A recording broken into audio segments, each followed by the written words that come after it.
अस्सलामुअलैकुम, नमस्कार, आदाब दोस्तों। मैं आपका दोस्त शाहिद अली, जगदीशपुर, अमेठी, उत्तर प्रदेश से। दोस्तों, आज हम बात करने वाले हैं कि हमें सियाटिका स्लिप डिस्क क्यों होता है। क्या कारण होता है कि हम सियाटिका की चपेट में आते हैं। क्या कारण है कि हमें इरकुन्निसा हो जाता है और हमें पता भी नहीं चलता। तो दोस्तों, आपसे निवेदन है, आपसे गुजारिश है कि वीडियो को आखिरी तक देखिए और हो सके तो ज़्यादा से ज़्यादा शेयर भी कीजिए, क्योंकि इस बीमारी में जिस भी भाई बहन को ये बीमारी लग जाती है वो परेशान रहता है, भटकता रहता है, इलाज बहुत कम मिल पाता है, बहुत सारे पैसे बर्बाद जाते हैं और बहुत सारा उसका समय इसमें बर्बाद होता है। तो दोस्तों, चलिए हम बात करते हैं हमें सियाटिका क्यों होता है। आज के 20 साल 15 साल पहले, चूँकि बहुत काफ़ी टाइम से यहाँ इलाज हो रहा है इस चीज़ का, तो ये मान के चलिए कि काफ़ी टाइम पहले ये सिर्फ बुज़ुर्गों में होता था। जो 40 प्लस हैं, 50 प्लस हैं, 60 70 साल ओल्ड एज वाले लोग हैं, उन्हीं को ये बीमारी होती थी। जवान आदमी को ये बीमारी नहीं होती थी, बच्चों को ये नहीं होती थी। लेकिन अभी 10 साल के दरमियान में, 8 साल 10 साल से ये देखने में आ रहा है कि कोई अछूता नहीं है। 15-15 साल के बच्चों को ये बीमारी हो रही है, 20 साल 25 साल के नौजवान को ये बीमारी हो रही है। तो इसका कोई कारण तो होगा, और ये कारण हमारा खान पान भी हो सकता है, हमारी लाइफ स्टाइल भी हो सकती है कि हमारा खान पान पहले जो था नेचुरल था, अभी हम बहुत सारे मार्केट के सामान खा रहे हैं जिसमें कोई दम नहीं है, बस स्वाद के लिए हम लोग खा रहे हैं। और दूसरा चीज़ ये है कि हमें ओरिजिनल सामान बहुत कम मिलता है। जो भी मिलता है, घी ले लीजिए, शहद ले लीजिए, जो भी है नाम का रह गया है, काम का तो कितना है वो आप बखूबी खुद जानते होंगे। तो चलिए हम सीधे बात करते हैं, साइटिका हमें होता क्यों है। तो सबसे बड़ा कारण जो आजकल हमें देखने को मिल रहा है, जो मरीज़ काफ़ी हद तक बाहरी हमारे मरीज़ हैं, कोई महाराष्ट्र से है, कोई गुजरात से है, कोई दिल्ली से है, कोई मध्य प्रदेश से है। तो बहुत सारे लोगों का ये कहना है कि साहब हमें तो कभी चोट भी नहीं लगी, ना हम कभी बाइक से गिरे और ना कभी खेल कूद में कोई ऐसी ज़्यादा बड़ी चोट लगी, फिर हमें साइटिका क्यों हुआ। तो कोई ज़रूरी नहीं है कि आपको चोट चपेट लगे, आप गिर पड़ें या आपका एक्सीडेंट हो जाए तभी साइटिका होगा, ऐसा कोई ज़रूरी नहीं है। अगर आप ऑफिशियल वर्क में हैं, रेगुलर 6 घंटे 8 घंटे 4 घंटे बैठकर काम करते हैं, तो आप साइटिका की चपेट में आ जाएंगे, आपको पता भी नहीं चलेगा। शुरुआत में आपको कमर दर्द होगा हल्का हल्का, लेकिन आप ध्यान नहीं देंगे।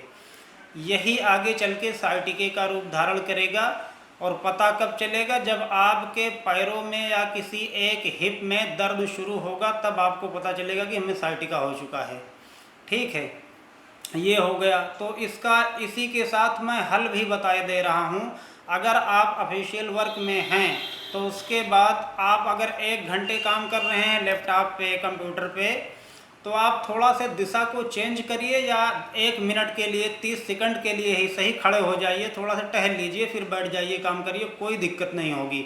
लेकिन एक ही अवस्था में अगर रेगुलर आप ध्यान लगाकर काम कर रहे हैं और स्पाइन आपकी टेढ़ी है, झुक कर काम कर रहे हैं, तो साइटिका के चपेट में आ सकते हैं, बिल्कुल आ सकते हैं, आप ये मान के चलिए। दूसरा कारण ये है, जो तुरंत लोगों को दर्द शुरू हो जाता है, वो होता है एक्सीडेंट हो गया हो हमारा, या हम जिम कर रहे हैं और ज़रूरत से ज़्यादा हमने ताकत लगा दिया, तो एक चमक सी महसूस होती है कमर में। उसके बाद जो है कमर में जब महसूस होगी दर्द, तो उसके बाद एक अजीब सा आपको लगेगा कि क्या हो गया। फिर ये हो सकता है आपको तुरंत जो है दर्द शुरू हो जाए, और हो सकता है हफ्ते 10 दिन के बाद शुरू हो, लेकिन होगा ज़रूर। अगर चमक सी महसूस हुई है और आपका स्पाइन बहुत ज़्यादा मजबूत नहीं है तो आप साइटिके की चपेट में आएंगे, चाहे आज आएँ चाहे 6 महीने के बाद आएँ।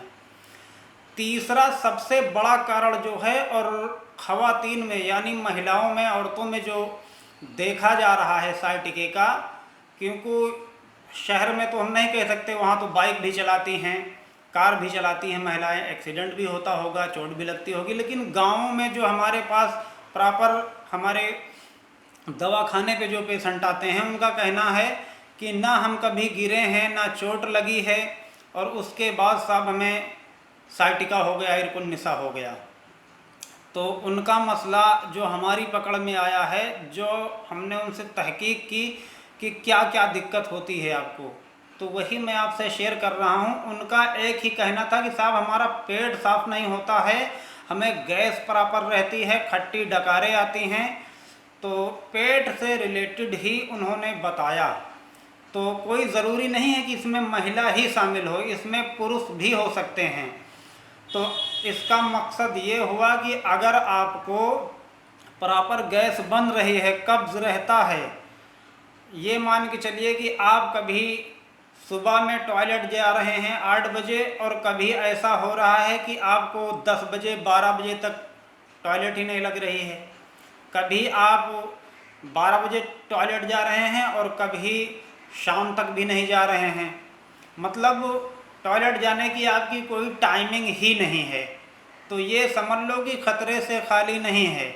आप किसी भी तरह इसको सुधारिए, इस आदत को सुधारिए, थोड़ा से वर्क कीजिए, बहुत ज़्यादा आराम पसंदी की ज़रूरत नहीं है, और खाना वही खाएं जो आराम से पच जाए। जैसे आपको पता है कि मसूर के दाल से हमको गैस बनती है तो उसको अवॉइड कर दीजिए, आपके लिए बहुत सारी दाल है वो खाइए। अगर आपको मालूम है कि कटहल की सब्ज़ी खाने से हमें गैस बन रही है तो ना खाइए भाई, कटहल की सब्ज़ी के अलावा भी बहुत सारी सब्जियां हैं ना, उसका इस्तेमाल कीजिए आप। तो ये आपको चूज़ करना है कि कौन सा खाना हम खाते हैं जिसके कारण हमें एसिडिटी, कब्ज़, गैस बहुत ज़्यादा हो जाती है, तो उसको अवॉइड करिए, नहीं तो साइटिका होगा, पक्का होगा, ये मान के चलिए, और होता है। तो ये हैं साइटिका के बड़े कारण। बाकी एक ये मान लो कि किसी को कुछ नहीं होता तब भी साइटिका बस हो ही जाता है, ये मान लो। बहुत सारे ऐसे भी मेरे पास पेशेंट हैं जो उनको गैस भी नहीं बनती, एक्सीडेंट भी कभी नहीं हुआ, और उनका कहना है कि ये नॉर्मली हमको साहब साइटिका हो गया। तो अब इसके लिए क्या कहा जाए? तो बस ये समझो कि एक कारण ये भी होता है कि कुछ नहीं होता, साइटिका हो ही जाता है। तो भाई आप साइटिके के ताल्लुक से होशियार रहें, जो हमने परहेज बताया है थोड़ा सा उस पर गौर करेंगे तो आप बचे रहेंगे। कोई बहुत बड़ी बात नहीं है। जैसे आप जानते हैं जिस चीज़ से हमें गैस बन रही है उसको अवॉइड कर दीजिए, मत खाइए। आप अगर कोई वज़न उठा रहे हैं, आपको लगता है कि यार हमसे नहीं उठेगा, तो आप 2 आदमी 3 आदमी मिलकर उठा लीजिए। क्यों भाई अपनी ताकत आजमाइश कर रहे हैं वहाँ पे? तो ज़बरदस्ती अपनी ज़रूरत से ज़्यादा वज़न कभी भी ना उठाएं। और जिसको लाइफ में एक बार भी सियाटिका हो चुका है तो वो तो पूरी ज़िंदगी जब तक जीता रहेगा उसको ये ध्यान रखना होगा कि हम सियाटिका पेशेंट हो चुके हैं लाइफ में एक बार, कभी भी ज़रूरत से ज़्यादा वज़न सामान नहीं उठाना है उसको, ये मान के चलिए आप।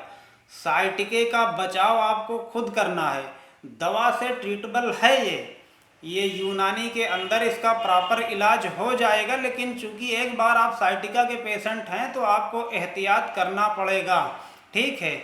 वो आपकी जिम्मेदारी है, नहीं दोबारा से आप इसमें आ जाएंगे, फिर से आपको प्रॉब्लम होगी, फिर दर्द होगा, फिर दवा खाएंगे।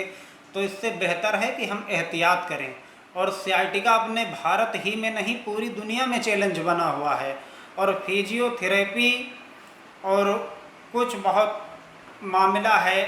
अब उसके लिए हम क्या कहें, एलोपैथ के अंदर कोई प्रॉपर इसकी स्पेशल दवा नहीं तैयार की गई है कि ये खा लो साइटिका ठीक हो जाएगा।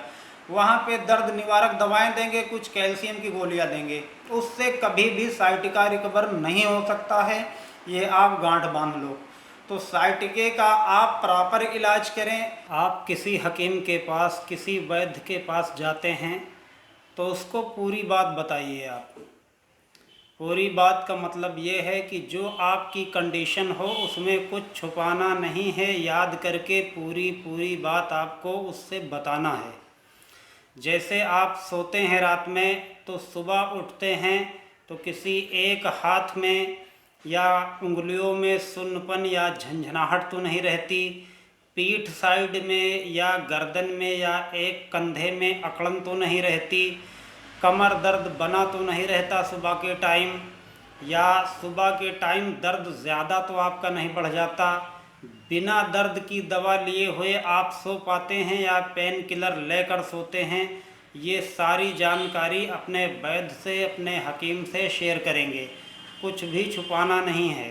कितनी दूर आप पैदल चलते हैं तो पैर में वीकनेस होती है, या आप 500 मीटर 1 किलोमीटर पैदल चल लेते हैं कोई दिक्कत नहीं होती है, या आप थोड़ी दूर चलने पर ही बैठ जाने को मन करता है, ये सारी चीज़ें आप उससे शेयर करेंगे तब सही तरीके से समझ में आएगी बात। ऐसे नहीं कि बस बता दिया कि हाँ फला जगह दर्द हो रहा है। एक एक चीज़ आपको याद करके अपने हकीम से, अपने आयुर्वेदाचार्य से डिस्कस करना है, उसके बाद ही आप दवा शुरू करेंगे। और दवा कहीं से भी शुरू करेंगे तो इसमें तुरंत रिस्पांस नहीं मिलता है, क्योंकि ये जो आयुर्वेद की दवाएं हैं या यूनानी की दवाएं हैं ये तुरंत काम नहीं करेंगी, कोई पेन किलर नहीं है, इसमें समय लगेगा लेकिन बीमारी की जड़ पे काम होगा तो आपकी बीमारी जड़ से ख़त्म हो जाएगी। थोड़ा समय ज़रूर लगेगा और मेरे पास भी वक्त लगता है, कोई जादू की छड़ी नहीं है और कोई मेरा ऐसा दावा नहीं है कि आप आएंगे और तुरंत आप ठीक होके चले जाएंगे। आप जब हमारे यहाँ से दवा शुरू करेंगे तो 10 से 15 दिन, 20 दिन, 25 दिन भी लग सकते हैं आपको आराम मिलने में।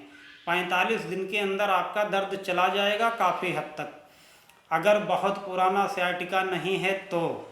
और उसके बाद 90 दिन होते होते 100% आपका दर्द निकल गया तो 90 दिन का कोर्स पूरा करके दवा आपकी बंद कर दी जाएगी।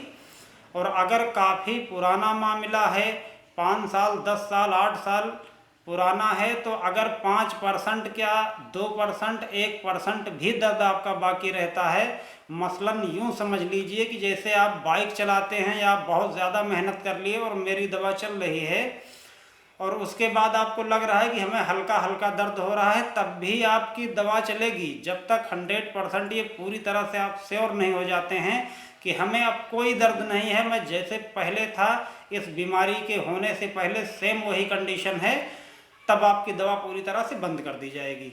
जब आप बिल्कुल दर्द से अलहदा हो जाएंगे, अलग हो जाएंगे, दर्द नहीं रहेगा आपको, उसके बाद ये दवाएं बंद की जाएंगी। और जो परहेज आपको बताया जाएगा, परहेज आपको फॉलो करना पड़ेगा।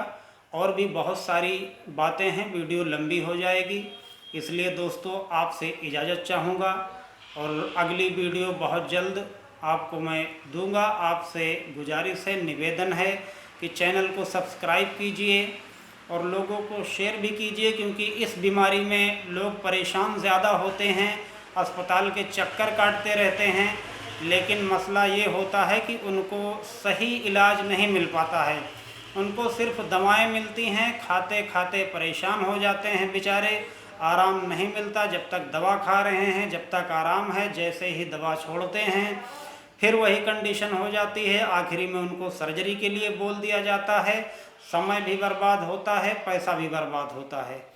तो दोस्तों आप समय की बर्बादी से और सर्जरी से बचिएगा, एक बार यूनानी इलाज की तरफ आप ध्यान दीजिएगा, आयुर्वेद की तरफ आइए, इंशाअल्लाह आप मुकम्मल ठीक होंगे। चाहे जितना पुराना सियाटिका, स्लिप डिस्क, इरकुन्निसा है वो ठीक होगा, बस ये है कि थोड़ा समय लगेगा। दोस्तों इसी के साथ मैं विदा लेता हूँ। अस्सलामु अलैकुम, नमस्कार, आदाब।